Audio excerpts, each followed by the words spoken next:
কুমিল্লার মুরাদনগরে ধর্ষণের পর নিপীড়ন এবং আপত্তিকর ভিডিও ছড়িয়ে দেওয়ার হোতা শাহপরান গ্রেপ্তার হয়েছে।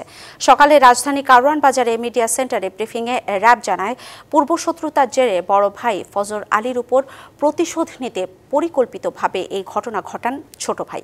শাহপরানের নির্দেশনায় ভুক্তভোগী ও ফজর আলীকে নির্যাতন, শ্লীলতাহানি এবং আপত্তিকর ভিডিও চিত্র ধারণ করে সামাজিক যোগাযোগ মাধ্যমে ছড়িয়ে দেওয়া হয়। ঘটনার 2 মাস আগে তাদের 2 ভাইয়ের মধ্যে বিরোধের জের ধরে কথা কাটাকাটি এবং হাতাহাতির ঘটনা ঘটে উল্লেখ করে র্যাব জানায়, গ্রাম্য সালিশে ফজর আলী তার ছোট ভাইকে শারীরিকভাবে লাঞ্ছিত করেন। পরে বড় ভাইয়ের ওপর প্রতিশোধ নিতে এ ঘটনা ঘটায় শাহপরান। 2 ভাই ভুক্তভোগীকে বিরক্ত করতেন বলেও র্যাবকে জানায় শাহপরান।